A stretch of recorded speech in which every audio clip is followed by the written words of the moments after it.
안녕하세요. 아마 저 보신 분들은 많이 계실 거예요. 아마 건국대에서도 강의 받으신 분들도 있을 것 같고, 서두에서 제 양력을 얘기했지만은 여기 지금 계신 분들은 법무사도 되신 분들도 있을 거고 직원도 되실 건도 있는데, 저는 그 법무사 직원 출신이었습니다. 원래 한 7년 정도 사무장 하다가 92년도에 제 1회 법무사로 시험을 합격해서 유일하게 사무원 중에서 저 혼자 합격을 했던 어떤 1호 사무원 출신이라고 할까요? 그래서 나름대로 그 긍지를 좀 가질 수 있도록 저는 1회를 합격을 했고요. 그 이후로부터는 저는 수없이 주택조합 쪽으로 먼저 연구를 하다가 이제 재건축 재개발을 좀 했고요. 또 특이하게 또 취미가 또 하나 있어요.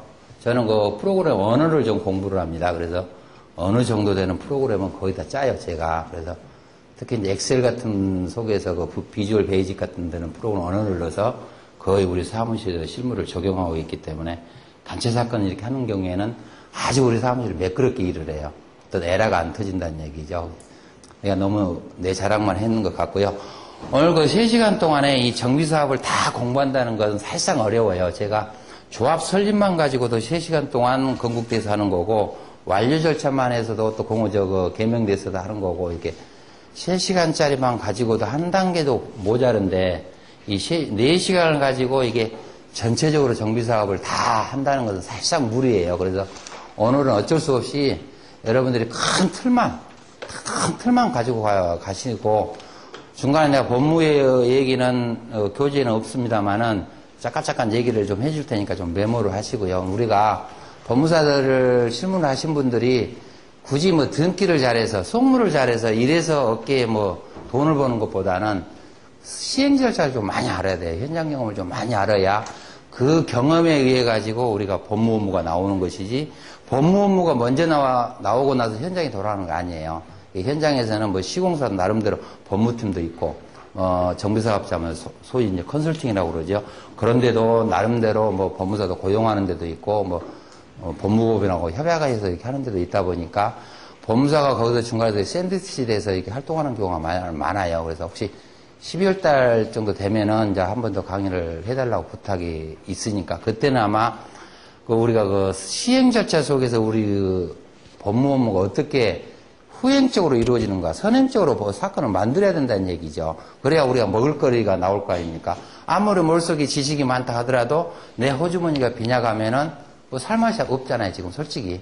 그래서 돈도 좀 부득하게 버시고 머릿속에 많은 지식도 이렇게 가질 수 있도록 한번 다음 기회에 한 번 더 하고요. 오늘은 전체적으로 맥락으로 짚어서 해드릴게요.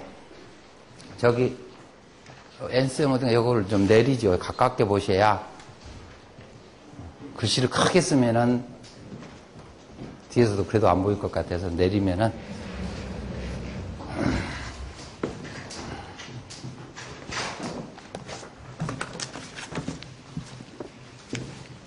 앞에다가 내 책으로 어디다가 하나 좀 볼까? 좀 불편하지만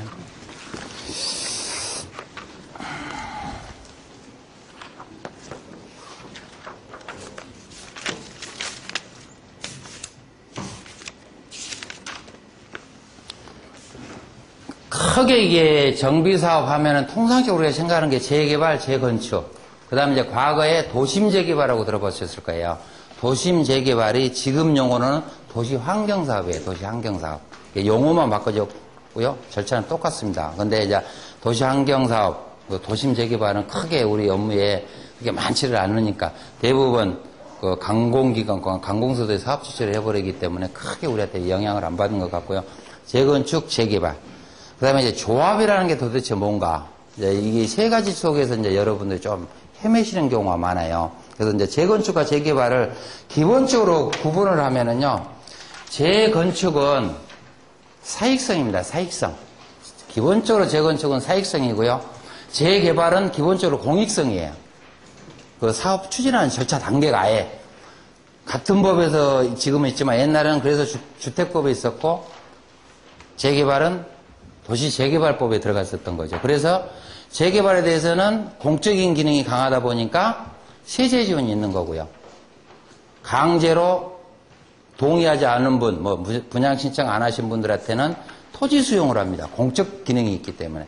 그렇지만 재건축에 대해서는 사익성을 부과를 하다 보니까 마음대로 토지 수용을 못 하죠. 그래서 매도 청구를 하는 거예요. 그 다음에 명도 청구. 직접 알아서 조합원들이 해라. 이렇게 해서 명도 청구하죠. 그래서 똑같은 재건축과 재개발을 현장에 가만히 있으면 명도하는 것보다 틀려요. 명도는 재개발 같은 경우는 구청에서 행정 재집행으로 바로 쫓아내죠. 그러나 재건축은 스스로 우리 명도 소송을 한다든가 이렇게 해서 쫓아낸다는 얘기예요.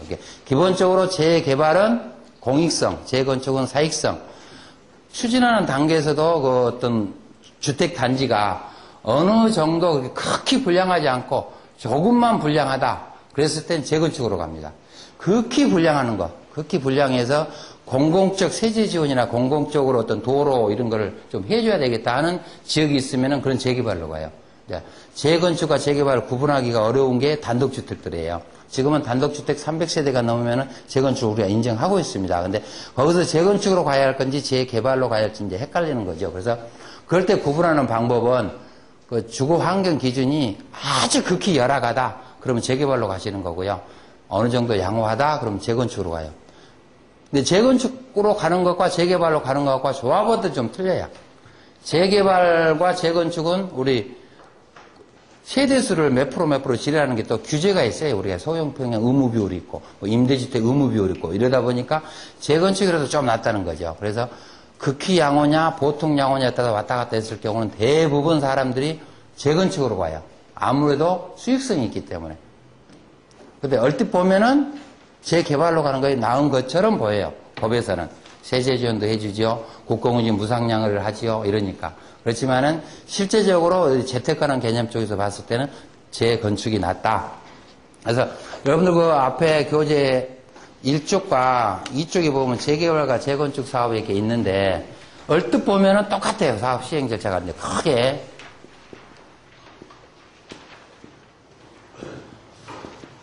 틀리는 게 재건축은 어느 정도 주택단지가 양호하기 때문에 그거를 양호한 건물을 함부로 철거하지 말아라 해서 안전진단이 있어요. 절차가. 재개발은 아주 극히 불량하니까 안전진단을 할 이유가 없다는 얘기죠. 그래서 안전진단만 절차가 없어요. 그 다음에 두 번째로 시공사 선정하는 방법에서 좀 틀려요. 재건축은 그 어느 정도 양호하니까 너네들이 돈을 좀 알아서 회비를 걷든지 경비를 해서 어느 정도 사업을 추진하고 나서 사업 시행 인가가 나면은 시공사를 선정해라 그래요. 그러나 재개발은 아주 극히하니까, 극히 불량하니까 자금줄이 도저히 없는 거예요. 그래서 시공사를 더 먼저 선정을 해라. 그래서 시기가 좀 틀려요. 재건축은 시공사 선정하는 기준이 사업 시행 인가 이후예요. 사업 시행 인가는 사업승으로 보시면 돼요. 사업승인. 사업승인 이후에 재건축은 시공사를 선정하라. 재개발은 조합만 설립되면은 조합 설립 후에 선정을 하라. 이제 추진이 단계는 이러도 저러도 못하죠.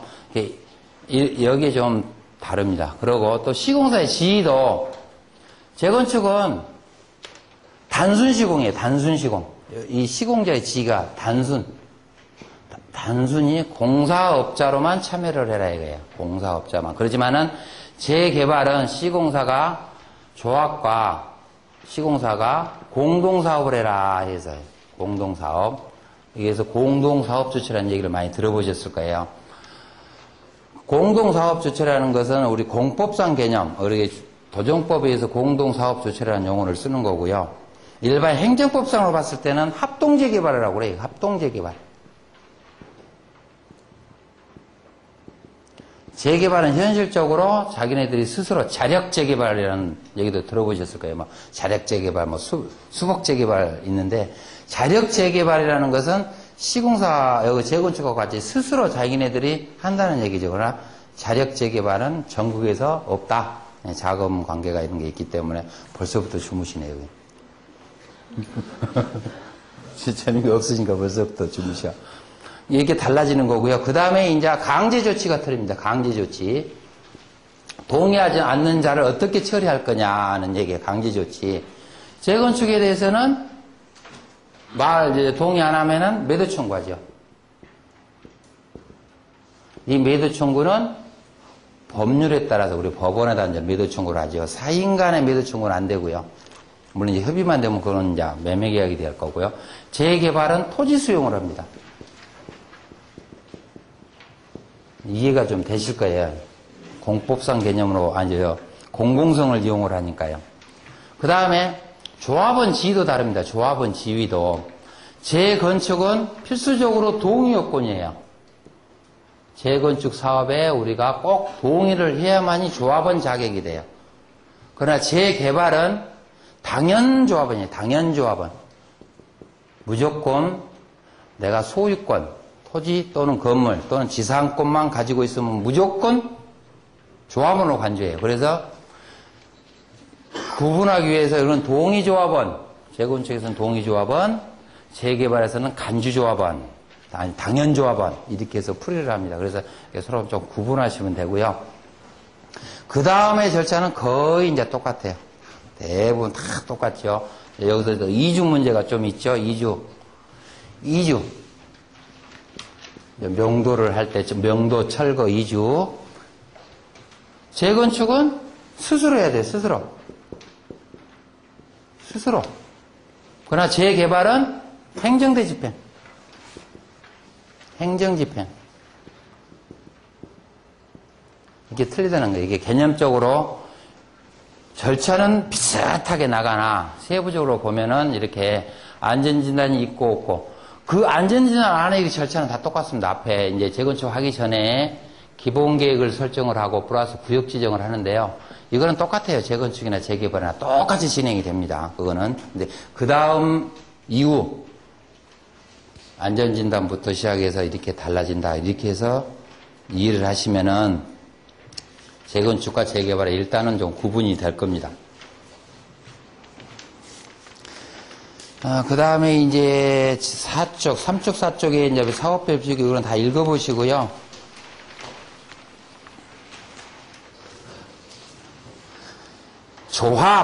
조합이 기존 건물을 헐고 새 집을 짓자 하는 방식은 다양하게 일어나죠. 현실에서는.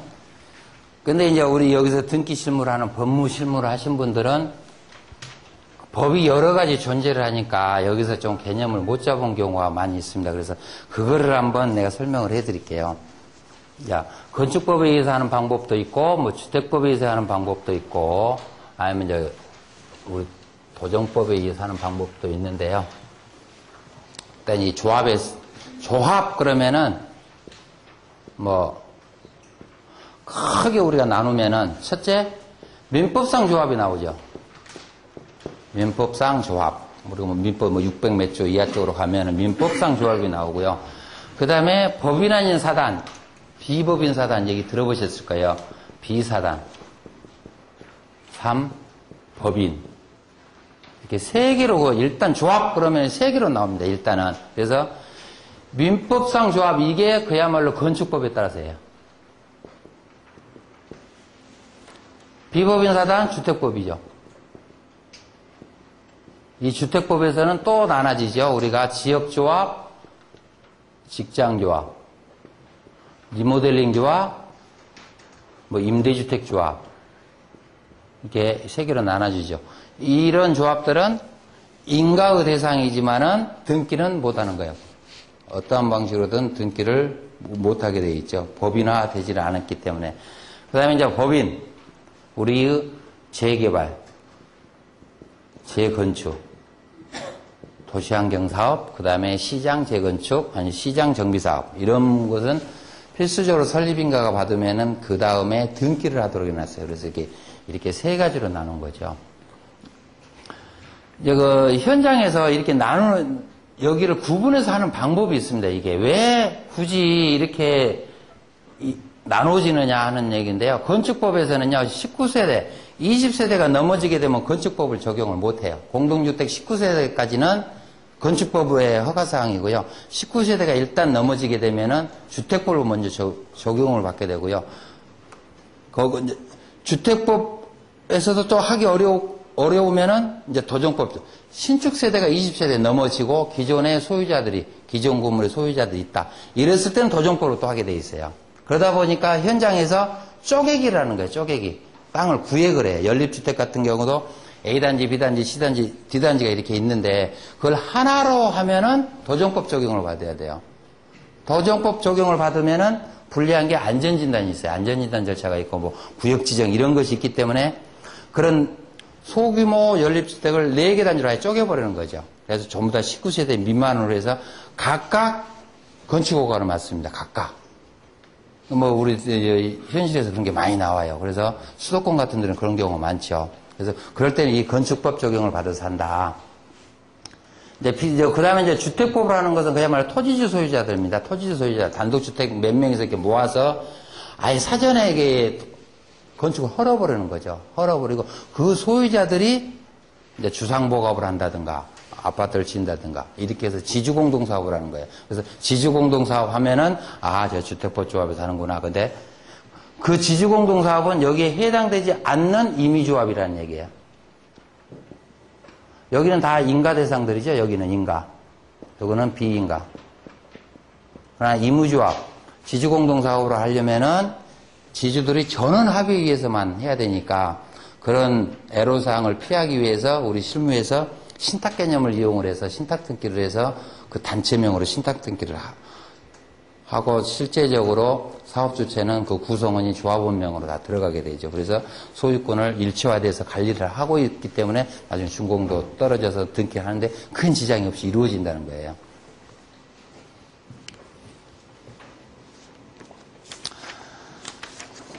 자, 또 교재가 11쪽으로요.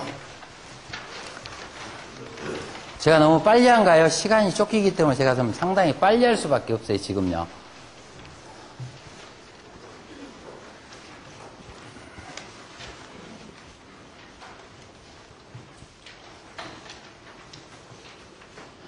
구역 지정 대상이 아니면은 저와 같이 건축법에서 19세대 미만으로 하려면 바로 건축심의만 들어가면 됩니다. 아주 사전에 절차가 없어요.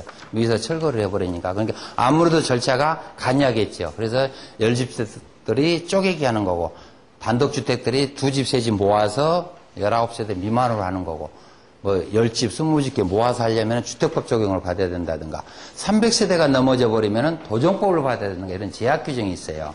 단독주택들은 몇 집만 모아서 19세대 미만으로 재건축을 한다. 그랬을 때는 건축법에 의해서 할 수가 있고 300세대 미만이다. 3,000평 미만이다. 그랬을 때는 주택법에 의해서 하고 그때는 주택법에서 인가는 못 받아요. 왜냐하면 리모델링 조합도 아니고 어떤 조합이 아니잖아요. 임의조합이기 때문에 그야말로 그냥 우리 하나 단체로서 그냥 남게 돼요. 그러나 사업시행은 그 소유자 전원의명으로 다 하게 돼 있어요. 전원의명으로. 그때 종전에 얘기했듯이 종전명의로 하다가 중간에 채무가 많이 됐거나 경매를 당했거나 이랬을 때 어떤 소유권에 문제가 생기기 때문에 그거를 방지하기 위해서 일체적인 재산을 관리하기 위해서 신탁 절차를 이용하는 거고요. 그 다음에 이제 300세대가 넘어진다. 단독주택이 300세대가 넘어진다. 아니고 땅이 만 해봐. 3,000평이 넘어진다. 그 다음에 기존 공동주택이 신축 건물 20세대 이상으로 한다. 기존 공동주택이 10세대가 됐든 5세대가 됐든 관계가 없는데 그거는 제한 규정이 없어요. 다만 신축하는 건물이 공동주택 20세대 이상이 된다 했을 때는 도정법을 받도록 돼 있어요. 도정법. 그래서 이제 도정법의 적용을 받으면은 구역 지정부터 들어가죠. 기본계획, 작년에 아마 서울시에서 재건축 재개발 기본계획이라고 하면 아마 많이 언론에서 들어보셨을 거예요. 이게 도정법에 의해서 큰 단지는 10년 단위로 이미 서울시나 시도지사들이 기본계획을 이미 세웁니다. 하고 그 기본계획이 세워진 이후에만 재건축이 가능해요. 기본계획이 세워지기 이전에는 추진위도 설립도 못하는 거고요. 다만 주민회의만 할 수가 있어요. 임의적인 단체로서 의견 수렴하기 위해서 주민회의는 성립이 가능하다. 근데 주민회의는 어떤 국가기관, 지자체 기관에 의견을 갖다가 제시하기 위해서 뭐 용적률 더 많이 주라, 뭐 건표를 좀 많이 달라, 기부 체납률을 없애라, 인센티브를 뭐 허용 인센티브라는 게 있는데 그런 거를 더 많이 달라 하는 이제 의견 기관이고요. 이 기본 계획을 그 다음에 이제 그런 기본 계획이 일단 끝나면은 구역 지정으로 들어가죠. 그래서 기본 계획이 있고요. 이거는 도시계획 절차죠. 구역 지정. 기본적으로 추진이 2단계로 갑니다. 서두에서는. 기본 계획은 우리 이제 서울시, 경기도 이와 같이 대도시만 기본 계획을 세워요. 50만 이상의 시. 이게 소도시는 기본 계획이 없다. 이거는 기본 계획을 세우는 데는 대도시. 기본 계획이 세워지고 나면은 구역 지정. 이거는 이제 우리가 쉽게 보면 구청에서 위반하죠. 구청 위반. 이제 서울시로 봤을 때는 이거는 서울시. 근데 이 구역 지정은요, 구청이 위반만 할 수 있는 권한이 있지 결정할 권한은 없어요. 이게요. 이 구청이 위반을 해서 서울시에 승인을 받도록 돼 있죠. 근데 실무에서는 어떻게 운영을 하냐면은 지자체가 스스로 구청들이 위반을 해야 되는데 지네들이 돈 들어가니까 안 하죠. 그렇게 주민 제한 형태로 들어가요. 주민 제한.